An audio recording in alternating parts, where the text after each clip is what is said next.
Recording in progress. So welcome everyone to the Radiant Parsha with Rebbe Nachman and insights from him, as well as our sages. And we'd like to thank Eleonora Gaudis, Dr. Gaudis, for sponsoring these classes. And may it be a merit for her and her family, and may she be blessed with everything good along her journey. And this week we come to the final book of the Torah, Parshas Devarim, which is also known as Mishnah Torah because it's considered to be a review of the Torah. And what happens in Parshas Devarim is Moshe Rabbeinu, he stands up and he reviews the events that have occurred over the past approximately 40 years to the Jews in the Midbar, and he goes over them. And this parsha also includes, embedded within that, a rebuke, as well as blessing. And what I'd like to do today is to start by going over briefly what the other four books of the Torah are. And we're working our way up to Rosh Hashanah and to Simchas Torah and to starting the Torah again. So it's good to have this perspective. And what I'd like to do is to begin with Bereshis very briefly. And Bereshis is the book that establishes for us, Bereshis establishes for us our foundations of belief in Hashem, our foundations of Emunah. Why? Because it tells us Hashem created the world. And then we learn the ins and outs of creation. And the source and root of all this belief is this concept of Hashem making the universe from nothing. And this concept, when we get so busy learning all the fascinating and exciting details of the Torah, we have to always come back to the big picture. The big picture is Hashem created everything from nothing. Okay. And because he created everything from nothing, everything that follows can be considered a unspoken commentary on that fact, or an unspoken revelation of that fact. I mean, this is a mind-blowing concept. And Baruch Hashem, we have the beautiful Sefer of Bereshis to tell us what happened. And in that Sefer, in Bereshis, in the first book of the Torah, we also learn that Hashem is able to speak to man, and man is able to be in communion with Hashem. So we're learning more fundamentals there. So we know that Hashem spoke with Adam and Noah and so on. We also know from Bereshis something else very important, and that is that when we turn towards Hashem, there is multiple rewards on many levels. Okay, it's not just brownie points. There are spiritual rewards, physical rewards, emotional rewards. We also learn that when we don't turn to Hashem, there are consequences, sometimes terrible, such as Adam and Chava leaving the Garden of Eden. Okay. We also learn in Sefer Bereshis about the patriarchs and matriarchs, the three tzaddikim, Abraham, Yitzchak, and Yaakov, and of course, also Sarah, Rivka, Rachel, and Leah.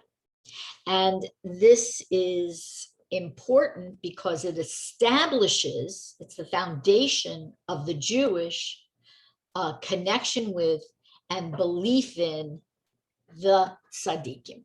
And so it establishes that concept as well. And of course, anybody who's connected to Breslov knows that the concept of the tzaddik in Breslov is emphasized a bit more perhaps than in some other approaches to Torah learning and to understanding and living a life of Torah.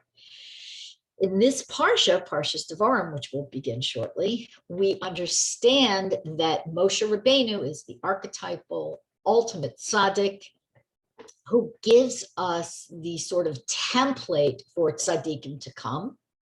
And of course, in the future, we'll have Mashiach, and that will be perhaps a perfection of that template. There will be a variety of things that will occur. And I'm going to make a quick aside at this point, very quick, because I mentioned Mashiach, and that is to show you our new version, our new edition of Mashiach, Hope for Turbulent Times.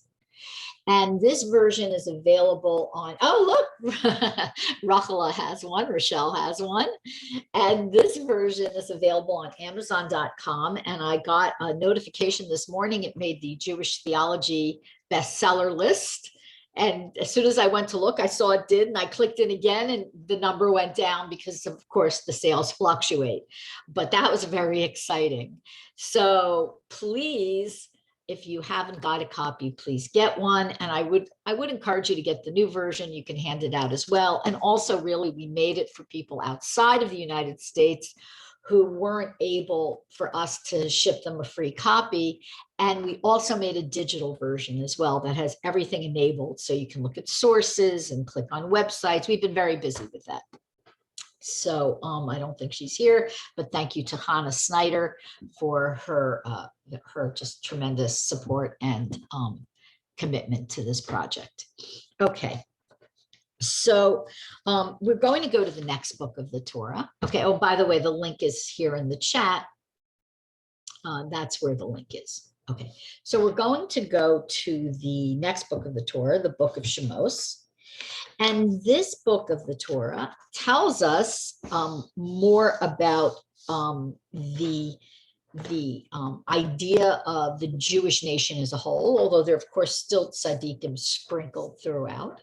I mean, really holding us up throughout. They're our foundation. And it talks about the slavery in Mitzrayim and the Exodus and the acceptance of the Torah at Matan Torah, at Har Sinai, and so on. And this is also called by Chazal the books of exile and the book of redemption. And the third book of the Torah is the book of Vayikra, and this teaches the laws and sacrifices pertaining to the Mishkan. And it definitely addresses and focuses on the Kohanim and the Leviim, okay? And therefore, it's also referred to as Torah's Kohanim, the book that is dedicated to the priestly class. However, we also know that all Jews, in a sense, are priests of Hashem, and we have to understand very much everything about our Kohanim, because we are also a type of priest. Okay, we're a type of priest to the world. And we also have to understand about the Kohanim so that we can support them and nurture them and the Leviim in their holy service. And we also learn from this book a lot about Kedusha, a lot about holiness, a lot about what sets apart the Jews from the non-Jews and the Kohanim from the Jews, from the rest of us, from Yisrael. And this is important because I have I have had a lot of conversations with people who grew up in America and who naturally kick at the concept of hierarchies and class divisions and so on, excuse me. And the Torah shows us that knowing your place doesn't limit your growth. Knowing one's place actually enables one's growth.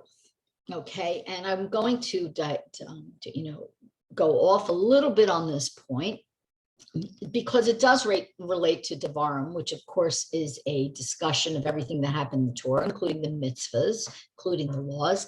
And that is the idea of laws as restrictions and knowing what one needs to do to serve Hashem as being viewed as a restriction, and also understanding that it also opens up new vistas for us.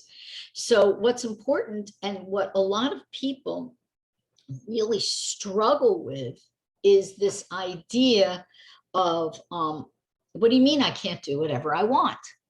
Now, for those who are very connected to the mitzvahs and you know, Shomer Shabbos and whatever, okay, there's still an emotional way to kick against what has been set for us as the path of being a Jew, a holy people, okay, a holy nation, a holy being. And so this comes across at all levels, not only with, oh, there's restrictions for Shabbos. Okay, that's obvious. And that can be very hard for people who aren't accustomed to it. But more, there's restrictions on the kinds of self-expression that are healthy for someone who wants to cleave to Hashem.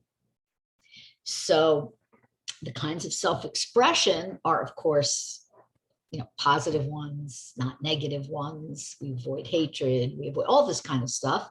But at the same time, once someone starts along this path, and very often this can be done with the aid of the Chafetz Chaim, and it can be done with the aid of Rebbe Nachman and others who teach us this path of how we're supposed to feel and express our feelings, this is total game changer for life. So once you have that kind of emotional guideline and emotional structure, everything else falls into place in terms of service of Hashem. I'm not going to say everything's perfect. We always have new challenges and new ups and downs, but that creates a foundation for you. So what Vayikra does is it shows us the importance of knowing who we are, knowing what our service of Hashem is and what's appropriate for us. And it's appropriate to each person at different points in time, from different backgrounds, at different levels. Everybody has their own thing that they have to plug into. And then what's appropriate personally. So we can extrapolate from what might be viewed as cut and dried laws. As we discover the mystical reasons behind them, we get in touch with the psycho-spiritual reasons. Okay, next, the book of Bamidbar, which I think we began right around Bamidbar. Maybe we began at the end, towards the end of Vayikra with this new series. So this recalls our wanderings, our trials, our tribulations, the difficulties we encountered, the crises of faith. Okay, the census. It's also called the book of Numbers because why? Because so Bamidbar means in the wilderness, but it's also referred to as Numbers because we're constantly being counted and enumerated in that book. And we are also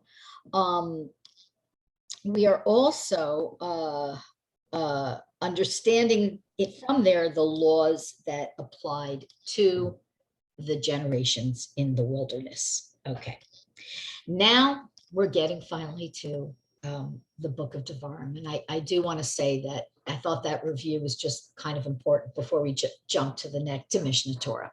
Okay, so this is a book that's in review of everything that came previously.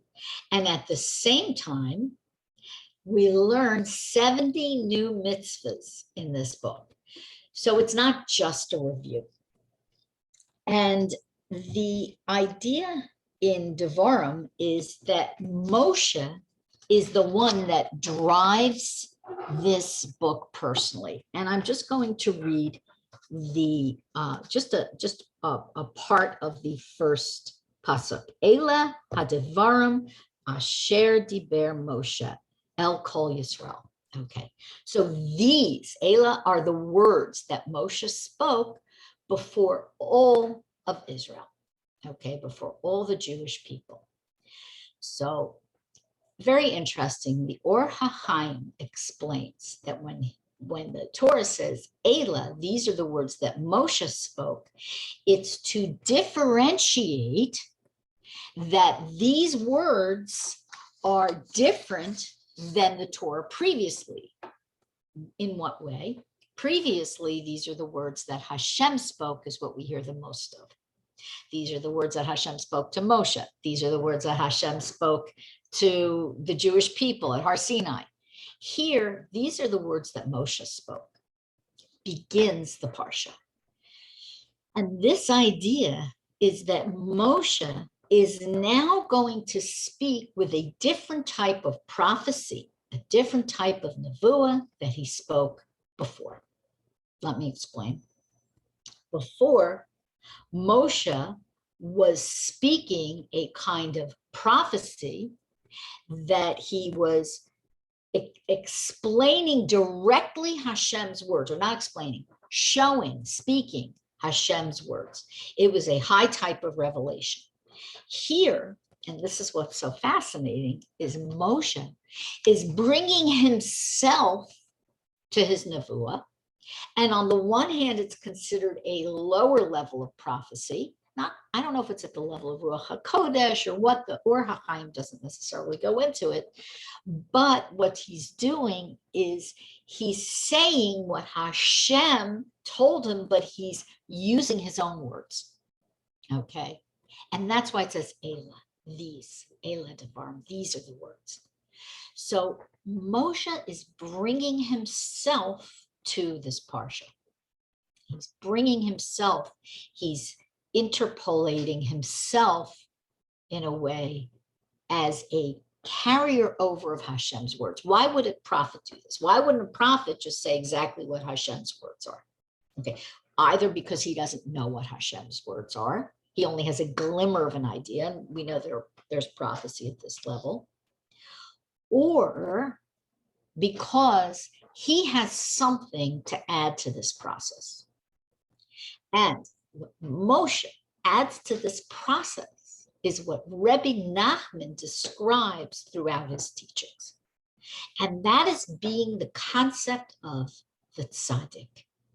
The tzaddik, okay, all our tzaddikim are the ones who give over what Hashem wants us to hear, wants us to do, wants us to understand, wants us to feel.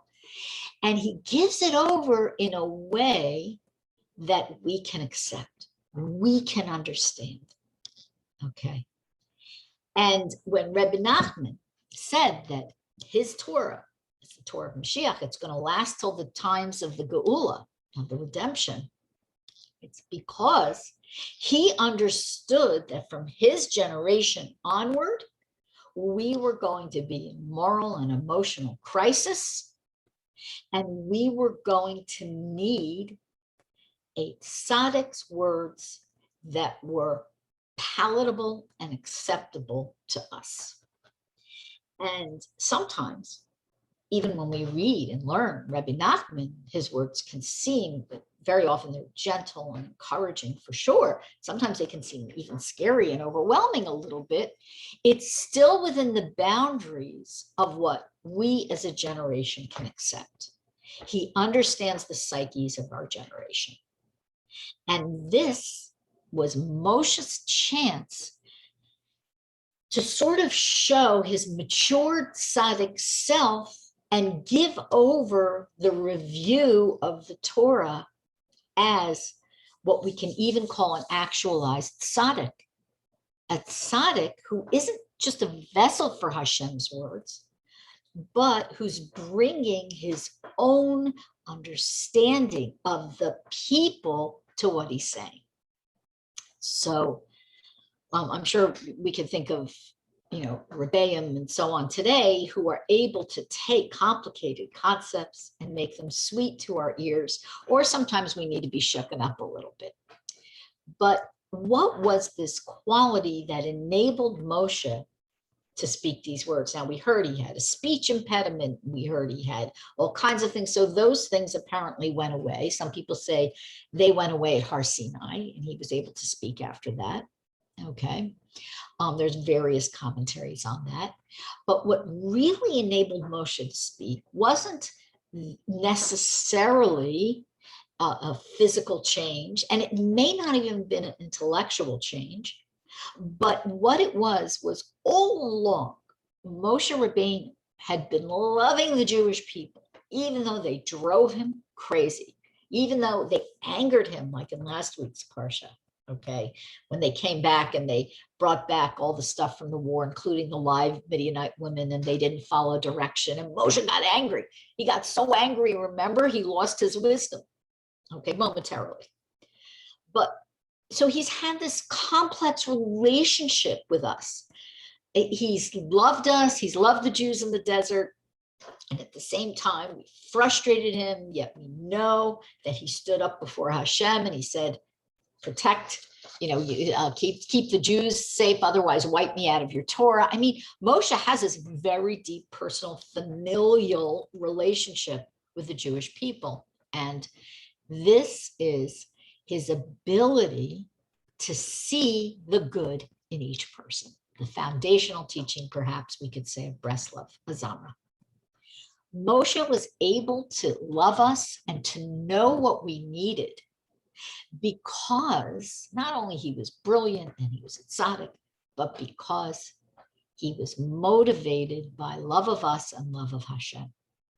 And when someone loves, they see the good.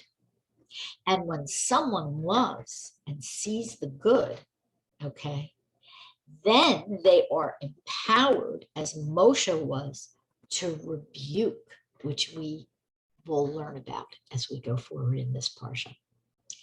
The love and the focus on seeing the Nakuda Tova in each person, and the Nakudos Tovos of all the Jewish people, Ahavas Yisrael, loving all the Jews, is the thing that gives permission, in a way, for rebuke. And that's what we're going to find more of in this parsha. Okay, so I want to, as an aside, say very briefly, Rebbe Nachman tells us, don't rebuke anyone. Reb Nassan tells us, don't rebuke anyone. Okay, if you have children, that's a whole other subject. We're not going to go there if you have young children at home. Okay, you could call me, you could call a mashpia and ask questions about how to rebuke a child. It's a whole other thing. You could take parenting classes, whatever. But how to rebuke another adult, another person, we should avoid it because it can cause a host of problems. And sometimes you will see that there are sort of in the Torah world, sometimes people who are very harsh and rebuking. This isn't necessarily the way to go, because Rebbe Nachman explains that when you give musar to someone, when you correct them and rebuke them, what happens is you're stirring up the sediment in their situation. You're causing them to stink. What do I mean? So if you have a pile of garbage lying somewhere, it's fine, it doesn't smell bad. But if you kick it, it might start to release an odor. The way to sweeten it is to sweeten it and help the person haul the trash out with loving kindness and with positivity. And yes, sometimes rebuke is called for, but Reb Nassan says, don't make this your mitzvah. He actually said it to one of his followers, Reb Nassan, who was Rebbe Nachman's leading Talmud and great scholar and tzaddik. He said, don't make this your mitzvah. Don't be the one to rebuke. It's not healthy.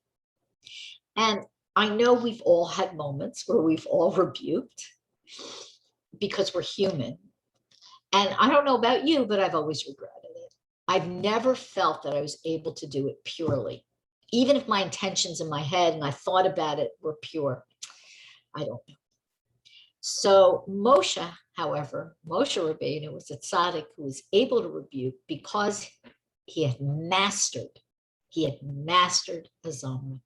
He loved the Jewish people and he saw all the good in them. And because of that, he was able to rebuke sweetly. Okay, and also it was a different generation. Our generation can't tolerate rebuke. Okay, so another reason why Moshe was able to do this is, why was he appropriate to rebuke? So this is also quite interesting. I just want to find this. Okay, so the Midrash asks, well, Moshe loved B'nei Yisrael, yet he was the one who came and spoke about their faults to them, which he did. That's part of Parshas Devarim. Yet Bilam, okay, which we learned a couple of parshas ago, Bilam hated us, yet words of blessing and praise came out of his mouth. So why was Moshe the one to rebuke us? So there were a few opinions, but whether or not we consider an opinion of someone speaking to us valid depends on our faith in the speaker. And this is what the Midrash says. So the Jews did accept Moshe's rebuke for the large part. And the reason was they had faith in the speaker. And the Midrash gives a few examples. But one of them, which I think is really powerful, is Shlomo HaMelech. Shlomo HaMelech said in Koheles, right? Hevel, right? We know that, vanity of vanities, everything is a vanity, everything's steam, everything material is nothing. It's air. Everything in this world is nothing. It's a vanity. Why do we believe Shlomo HaMelech?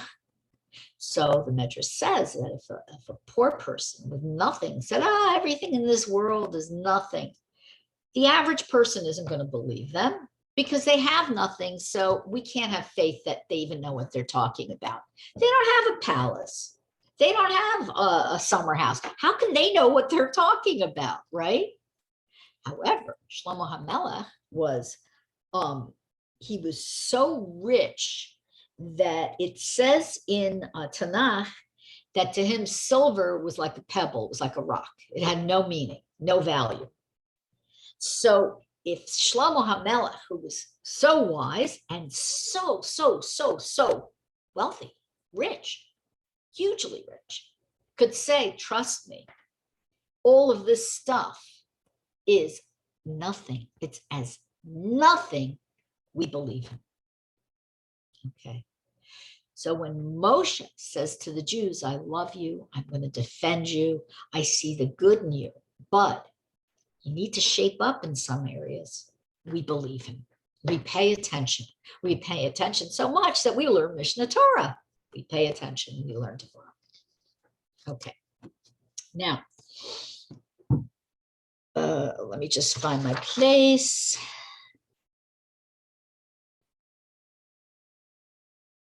Okay. So the other thing that I want to say about Moshe speaking, and it's really, I mean, I don't want to get just locked down in Moshe speaking, but it's so important that we cover many aspects of it. The tzaddik aspect, Moshe was aspect, our faith in him, the prophet aspect, but also this idea of Moshe was able to not only grasp and understand the good points in the Jewish people, but he understood all our unique characteristics, and he understood the unique characteristics of each person as an individual, not just the Jewish people as a whole. And Rambam says, when he describes a Jewish king, his heart is the heart of all Israel. That's what he says about a Jewish king. In other words, a king is able, he receives some kind of divine inspiration, some kind of Ruach HaKodesh, to understand that this is good for these subjects, this is good for those subjects. We have to find a way to mitigate the difficulties for one group of my subjects and so on. Moshe, in a way, was like a king in that he understood that what God needed wasn't what Ruvain needed, and what Menashe needed wasn't what Naphtali needed. He understood the tribal aspects of the Jews and the individual aspects of the Jews. Okay, he had a grasp. And the reason why this is important in terms of Breslov, and I just think it's fascinating and it delights me time and time again, is that you can pick up a Breslov Sefer and you can read it and you can find something. Let's say you pick up a Likutei Moharan and you open up to a lesson and it just leaves you cold. It's like you read it and it just, nothing affects you. And then 3 years later, you read it and it's like, oh, this is going to change my life. This is the most important lesson for me right now. Okay. And then the other thing that can happen is that you read something, you learn it, okay, and you feel like it doesn't apply to you personally, even though you struggle with it and work on it. But when you follow the directive of Rebbe Nachman, which is to daven about his lessons, you make his bodhidus, and you talk about what you're learning, then a shift can come along and open up for you a whole new inner horizon of connection with Hashem.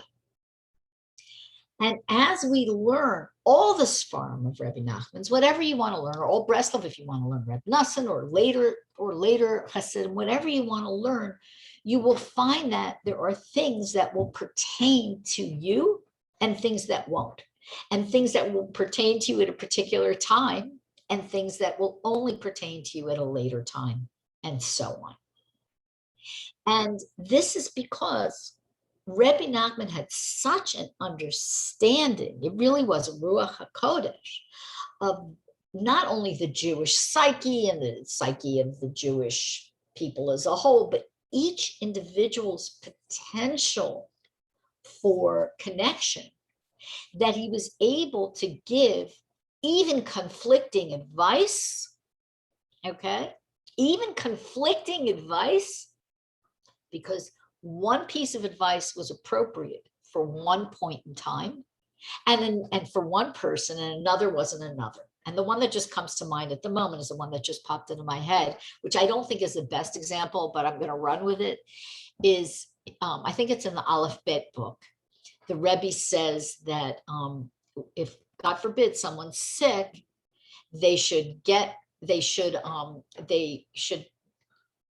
people should pray for him without mentioning his names. Okay, they should, and he shouldn't let other people know so much. And then another piece of advice in the Aleph Bet book is somebody is sick, God forbid, he should tell everybody to daven for him by name. So these are conflicting advice. Okay, one advice doesn't necessarily jibe with the other. So the idea is at different points of time for different people, for different reasons, the advice is applicable. And it takes a lot of work to know if it's applicable for someone else, but even to know if it's applicable to yourself, it takes a lot of hisbodedus and a lot of learning and a lot of tefillah in general. And to get advice, which is really what Moshe Rabbeinu is giving in this parsha, there's a lot of advice in here as well. The idea is that, yes, we should turn to Hashem for advice, but we also need the counsel of a good friend, a mashpia, somebody to talk to. And I find sometimes with myself that I'll have a tendency when I have a big issue, I'm nervous about, I don't want to feel like I'm complaining, and I'll bottle it up and I won't talk about it. Maybe I'll talk about it to Hashem, but there's a piece missing until I talk about it with a wise, live human being. We all need that. And Baruch Hashem, it's great. We have the tzaddikim, we have Rebbe Nachman's teachings, we have hisbodedus. We always can turn to Hashem, but we also need a real person. We need someone to listen and say back to us When we make hisbodedus, some beautiful things happen as we hear ourselves out loud, which is the main mechanism, I'm convinced, of any kind of therapy, is to hear yourself speak, and then Hashem will put a thought into your head to help you very often. It will be apparent to you, not always, but often enough that you'll keep coming back to hisbodedus. And again, by the way, if you don't find that happening, just keep going, because eventually it will start to happen for you, please God. But with a human being, sometimes you need that pat on the shoulder, and sometimes you need to hear a friend go, oh, really, that's what happened? I mean, sometimes you need that gasp, sometimes you need that comfort, and that's okay. And when we understand the laws of what's permitted to talk about and what's not, and how to phrase things and how to go about getting advice, and what is how to keep ourselves honest, okay, as we're doing it, okay, how to be very real about how we're doing it, and not try to exaggerate the difficulties we're having, God forbid, or minimize them, but to say we're having this difficulty and this is the situation and what do you think? We can do that. We don't want to run around doing that with everybody. And at the same time, we don't want to cut ourselves off. So you have to find a balance that's healthy and mature and within the boundaries of Torah. And seeking advice, listen, if you have a good mashpia, you have somebody you can talk to, it's best always to go to them. But sometimes you may have a rabbi or rebbitzin, they may not be available. Hopefully you have a family member or a very wise and confidential friend. Okay, let me see. Okay, we're going to continue. Let me just look at my notes where we're going up to. Okay, now we're going to go to, so Moshe is giving over a review of the Torah and some rebuke. And I talked about each person. Oh, I talked about the tzaddik knowing each person. So now I want to talk about the opposite, is each person can find themselves in the tzaddik. I kind of touched on that by going through the book and finding yourself at a different point of time. So each person can find themselves, or could find themselves at that time, and also now today, in Moshe Rabbeinu's words. And to back up, this is something that Rebbe Nachman actually speaks about. He speaks about this concept of finding yourself in Tehillim. Okay, we shouldn't read Tehillim as an exercise in poetry. Obviously, they're prayers, but we should look for ourselves in David HaMelech's descriptions and in the story of what's going on. And one of the ways that we can really do that with full power is to look for our inner worlds and understand that when we're looking for our situations, Dylan, when David HaMelech is complaining about his sons, it doesn't mean we should look around us and see who else is bothering us. What it means is we should look inside us to see who our internal enemies are. Okay. And that's the way to get max benefit from Sefer Tehillim. Same in any reading, any Torah, any learning, any Torah. Look to find who your inner enemies are, okay? Because the outer enemies are going to be a reflection of your inner enemies. And if you're struggling with the outside, there's a struggle going on the inside. And I want to say that there may be times where you have a struggle on the outside where it doesn't feel like you have it's nothing real feels like it's reflecting on the inside. In some way it is. It may not be a direct reflection. So you're having trouble with someone, you feel someone, it's a very common thing. You feel someone else is being arrogant, okay, or whatever, doesn't matter.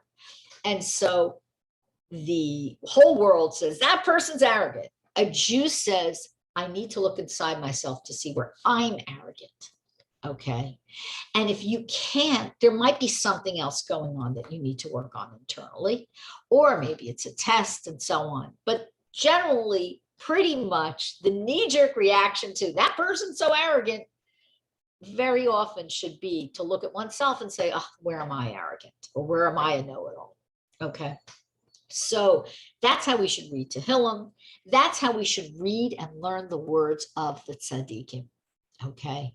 We want to take what the tzaddikim are telling us and find ourselves in it. And with Moshe Rabbeinu's words as well. Okay.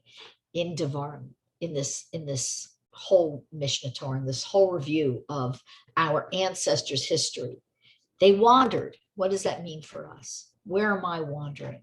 They stopped. This happened. They were at war. What does that mean for me? And we have to do this with some context, with some structure. And the way to do this with context and structure is to understand that the Parsha of the week is where a Jew is holding internally. Okay. If you look hard enough, you're going to find that the Parsha isn't just this something that's happening out there and it's very nice, and you go to shul and you hear someone laying and it's very nice, and then you have a kiddush. No, the Parsha, okay, is for our personal benefit. Okay, there's some truths in there we need to look at. This is the week we're getting rebuked by Moshe Rabbeinu. Okay, it's the week before Tisha B'Av.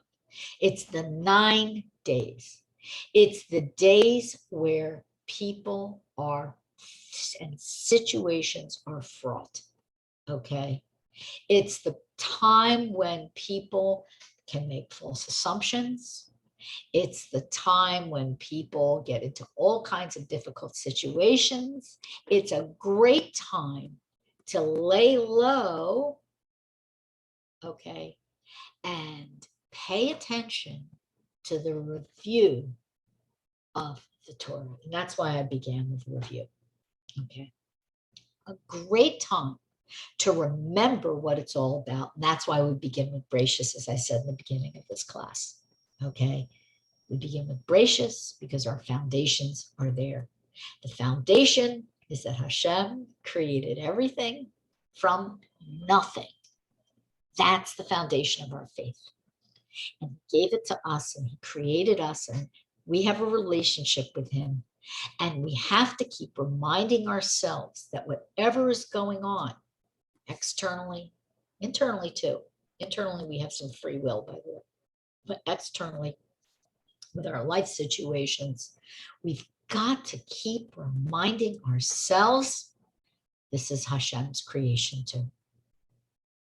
Whatever it is, usually what it is, especially very often for women, it's relationship troubles, relationships with this one, with that one, da, da, da, da. Whatever that is, that's also from Hashem. Yes, the other person is an agent of Hashem, but it's from Hashem for your benefit. And by the way, it's also from Hashem for the other person's benefit too. Okay. All right. Let's see. We've got so much good stuff in this parsha. Okay. So I don't know if we're going to get to the blessings, but I kind of want to. What time is it? 1:15. Okay. I want to talk to this in the parsha. Let me just find it in my chumash. One moment, please. Okay. Moshe is speaking to everyone, and he's going over everything. And at this point, there is rebuke here. He's not really. He's saying, look, Hashem blessed you. He blessed your forefathers, and you're kicking. Okay, as we discussed before. And he says, Eicha, Esa levadi, tarhachem. Umasachem verivichem. Okay. Eicha, how can I carry your what? Your contentiousness, your burdens, and your quarrels? And he's inserting this in his description of this section previously where he talks about assigning a judiciary system and judges. Yet there is a rebuke in there. Okay. Echa, how? You people, how can I? You're contentious. You're always bickering. You're always fighting. This one thinks they're the only one who's right. It's just you all have problems. How can I carry it? And again, previously, he's reviewing this idea of the judiciary, but he's also asking, okay, he saw the Jews at their absolute greatest height, okay? And still he saw that they were having problems, okay? I mean, we're stiff-necked people, we're difficult people, okay? Oh, come on, everybody's difficult, right? Why are we being singled out? Because Moshe loves us, and he knows that an appeal to us, how can I carry? He's our tzaddik, we love him too, okay? So he's able to say these things to us. And he says that, and Moshe says that the burdens that he's carrying, they can't be shouldered even by a tzaddik. We have to do our part. And one of the ways of fixing this is to establish what I mentioned, the judiciary system, okay? Now, Reb Nosson says something very beautiful, and I want to kind of read it to you. Okay, Moshe perceived the difficulties in inculcating the Jewish people with a true sense of justice. And even though he established a system of courts and judges, he knew it was going to be very difficult. And Reb Nosson says, Eicha, how? How can I carry this all by myself? Reb Nosson says, Yeshaya, Isaiah, observed the Jews after their sense of justice had been corrupted and exclaimed, Eicha, also how? How is it possible that the city of justice, Yerushalayim, right, has become a harlot? Okay. Because a perverted sense of justice leads to immorality.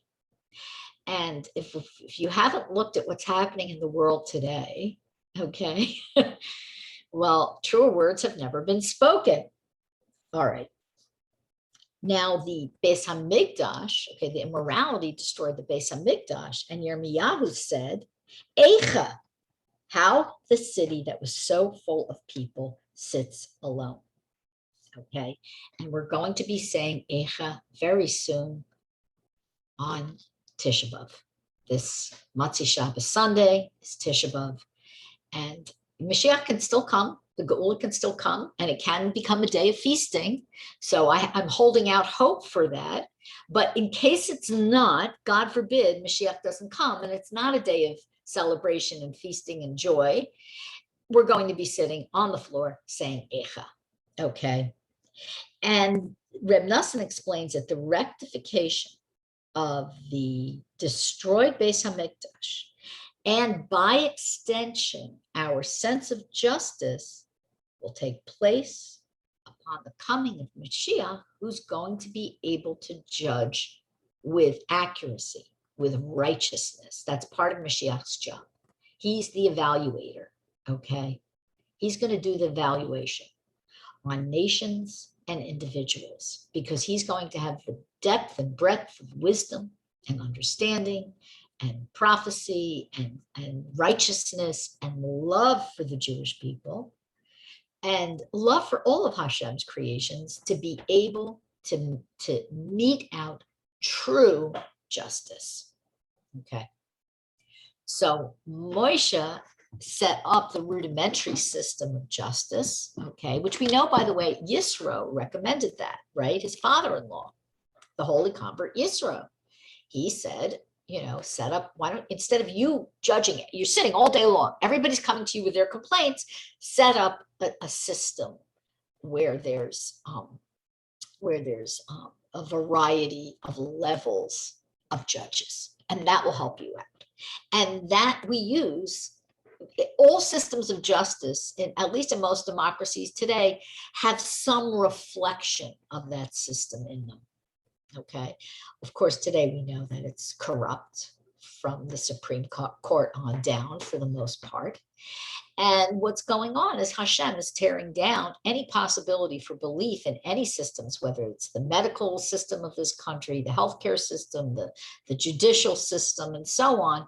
He's tearing it down to show us that we need to be relying on him, okay, and his tzaddikim. We're going to rely on the systems in place, we're going to be in a bit of trouble, okay?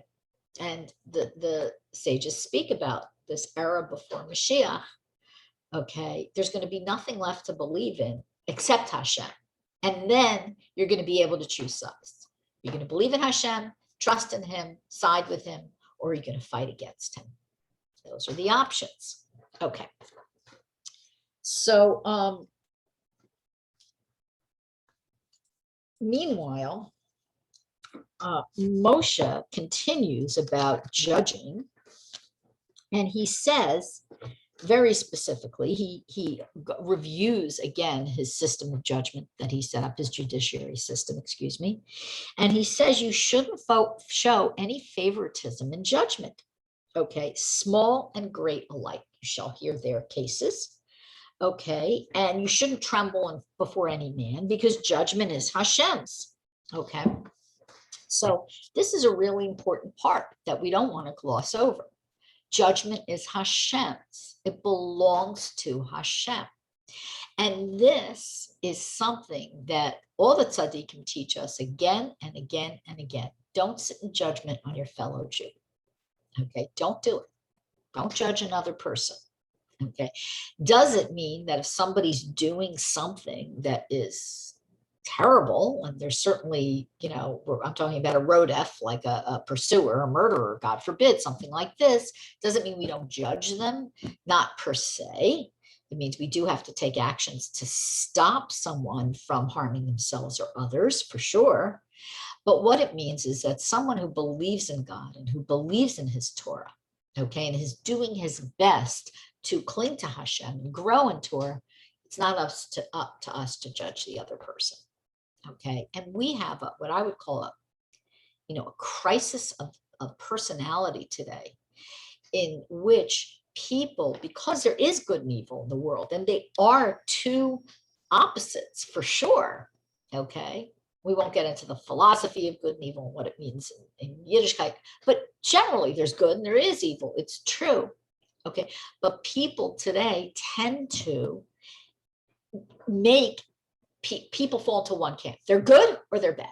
There can be no shades of gray with a person or overlap. This isn't healthy.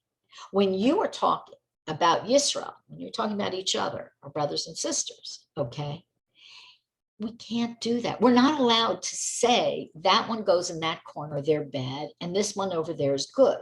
What we have to say is, I see this person's good points. I see that person's good points, and focus on that. And it doesn't mean we're condoning bad behavior. God forbid, we're not. Okay, we're holy, pure people that know what's right and wrong. But what we are doing is we are giving approval to the good point within a person.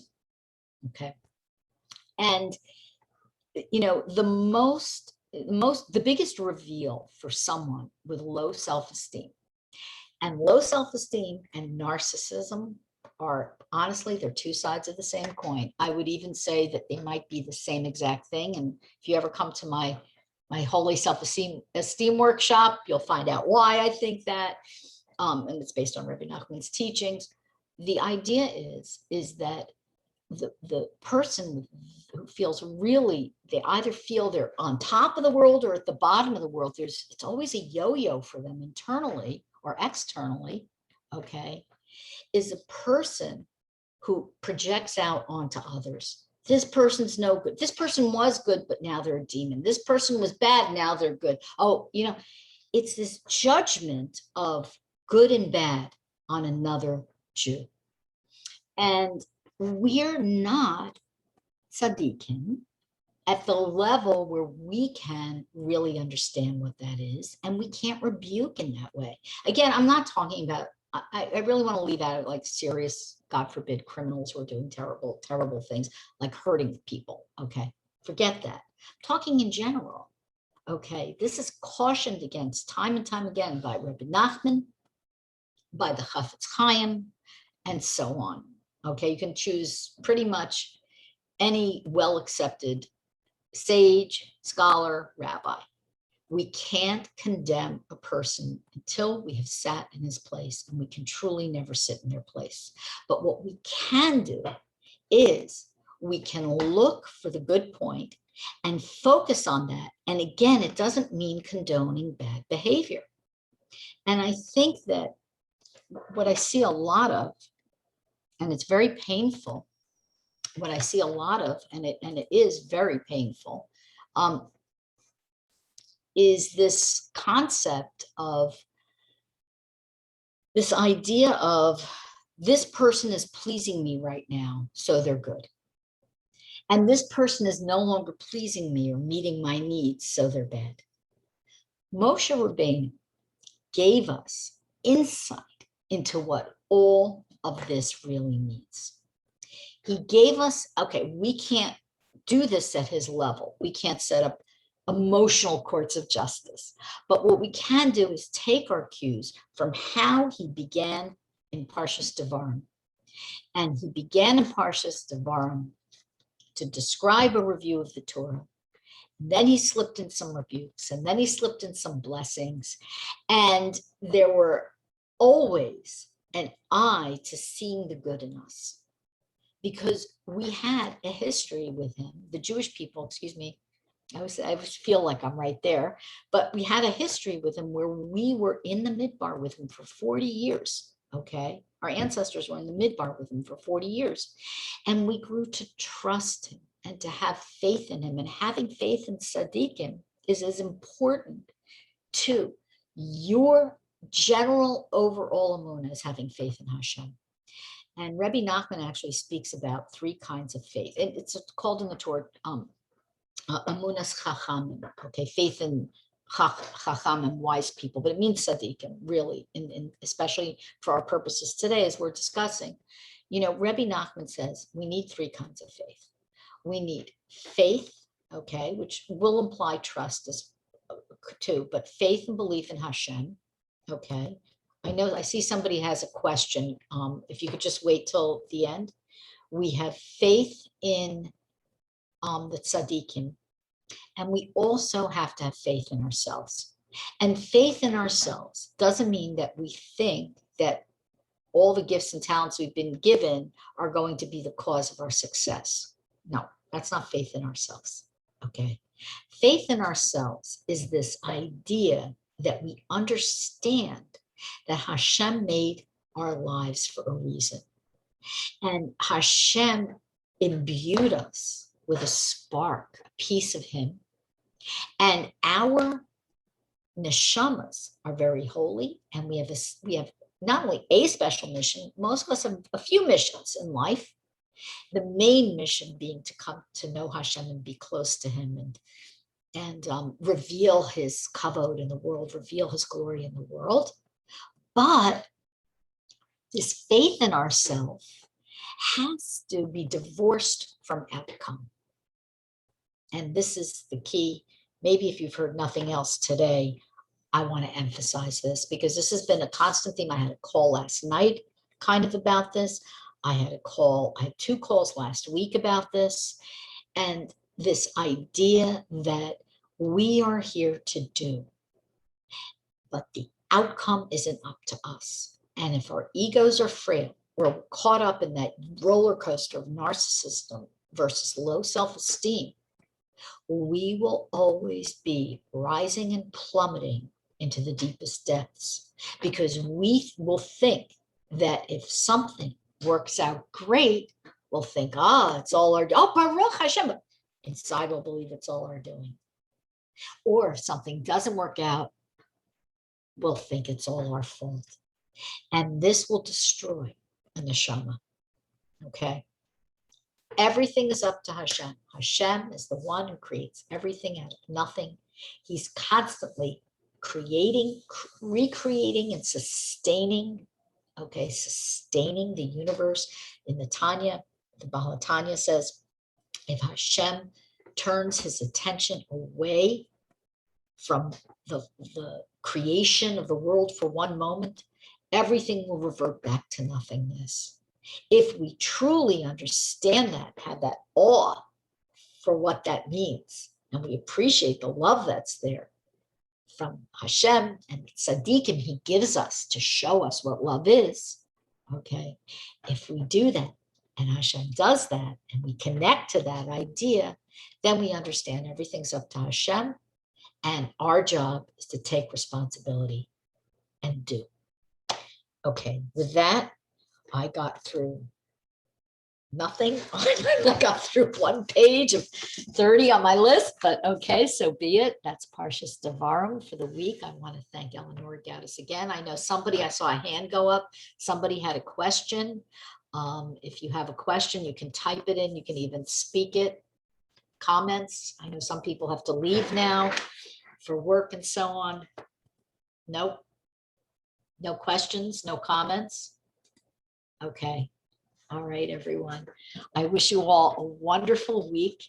And please take a look at the Mashiach book, the new Mashiach book on Amazon. The link is here. And also tomorrow we're going to do Breslov lunchtime learning, God willing.